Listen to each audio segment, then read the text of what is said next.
2024 Cayenne, you can optionally equip a passenger screen. To set up the passenger screen, select the Settings button, Displays, Passenger Display. Now you have a few options here. You can change the brightness, change what is displayed in standby mode, turn on and off standby mode, and turn on and off the passenger display. To put the passenger screen into standby mode, just select the checkbox.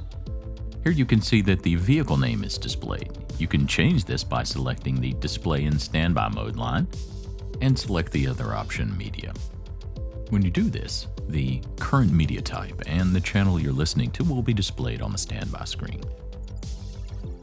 You can also adjust the brightness of the passenger screen. You can do so by pulling down to decrease the brightness and pulling up to increase the brightness of the passenger screen. The passenger screen was designed so that the driver cannot see the passenger screen. But if you see here, as we rotate into the passenger view, it is fully visible. The passenger screen offers a wide variety of possibilities for entertainment. You can use navigation, which is fully functional. You can also change and adjust media as well. You can make phone calls, you can change devices if needed.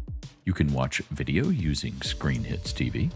You can check the weather, or if there's something you don't know about in your Cayenne, you can check the instructions. Another possibility for enjoyment and entertainment is the Cockpit button. If you select that, you can see the G-meter in the car, the miles per hour, what mode the vehicle is in, what direction you're traveling to, temperature, and a wide variety of other information. You can also adjust the sorting, much like the PCM screen. Hold down on the icon until it starts to move, and then move it to the desired location and select Confirm. You can also turn on and off the passenger display by using the power button. You can put it in standby mode, or you can turn the passenger display off by unchecking the box. You can now enjoy the various features of the passenger screen in your new Cayenne.